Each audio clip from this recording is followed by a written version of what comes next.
Last night, a arrest warrant was issued for Juan Bravo Torres. He has been arrested on that arrest warrant. He is currently still in the hospital.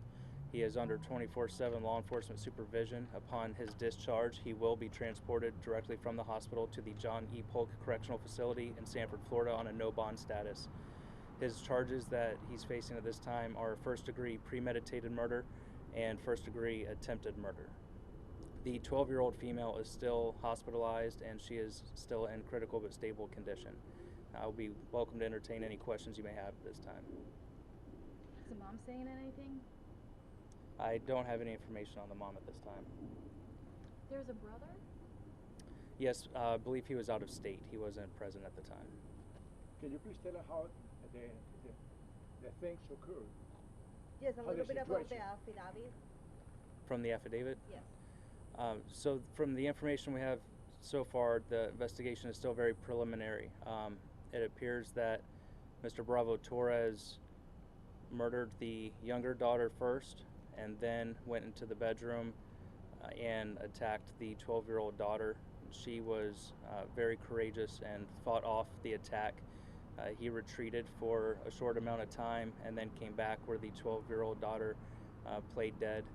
And then he dragged the two young girls into the bathroom and then began to use the knife on himself. The 12-year-old played dead until she believed that her father was unconscious and then fled the house and ran to a nearby McDonald's where her mother worked. Do we have any idea of a motive or if mental health is a factor? Not at this time.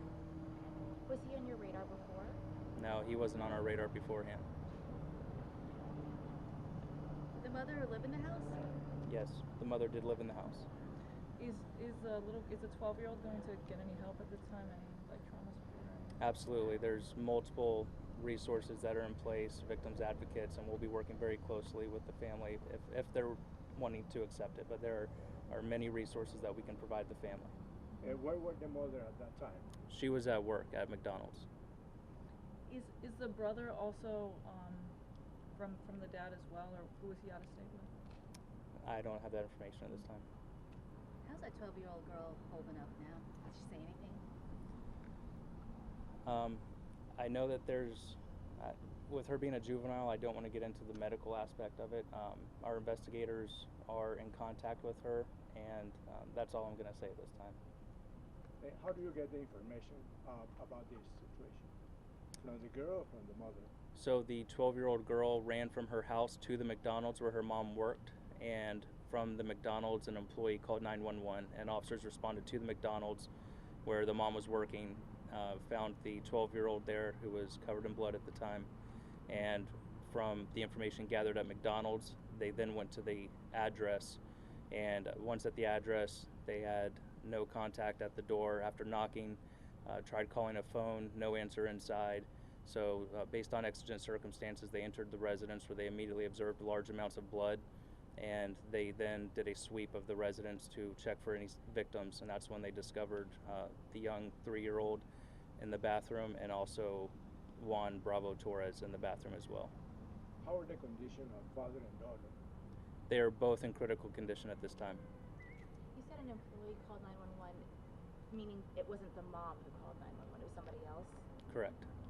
Can you talk about how this has been for your officers? They spent hours at the house yesterday walking in to see a 3-year-old.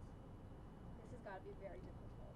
It is very difficult. A lot of us have children of our own, some of us grandchildren, and this is a very small, tight-knit community, and we have a lot of vested interest in our community, and the officers have actually, this morning took it upon themselves to buy some flowers and balloons and go out and place them in front of the house, just so that, you know, if the 12-year-old comes back, she can see that there's some support not only from the community but from the police department as well, and also in memory of the 3-year-old who tragically lost her life. But it's something that unfortunately law enforcement, firefighters, public safety professionals, you expect that you're going to encounter something like this at some point in your career, but you can never prepare for it, and there's still the human aspect where there's grief, and we have resources in place to help the officers and firefighters as well if need be.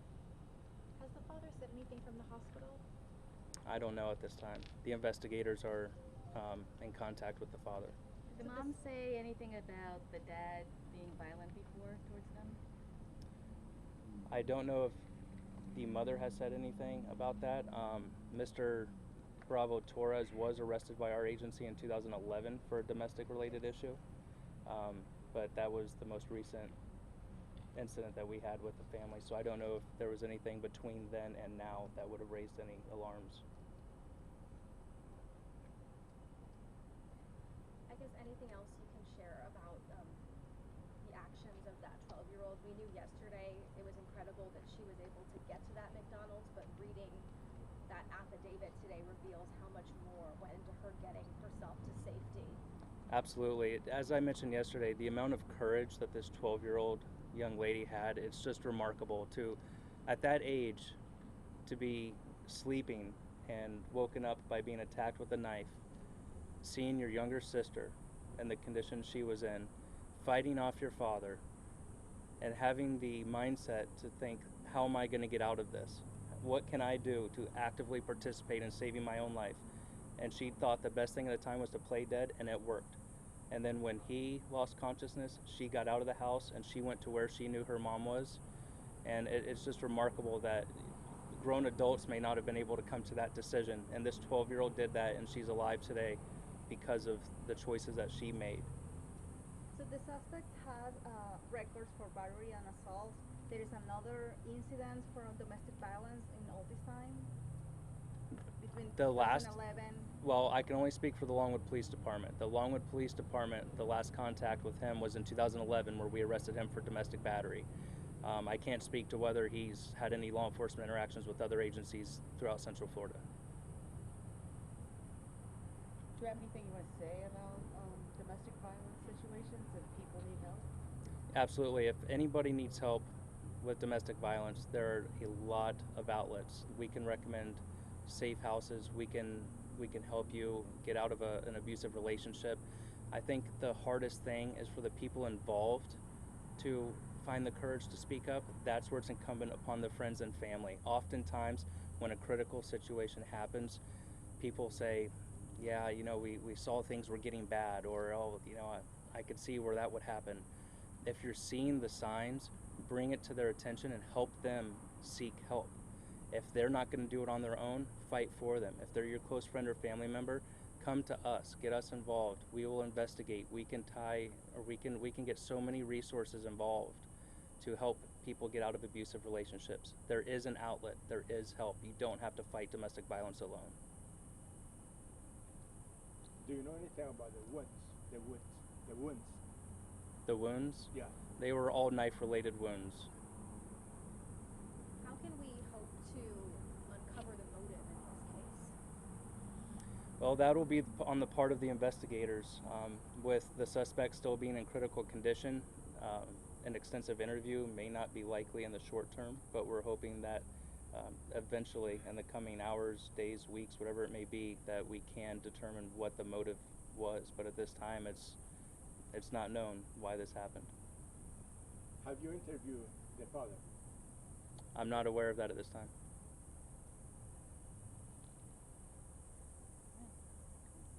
Thank you. Thank you. so much. Appreciate it. you.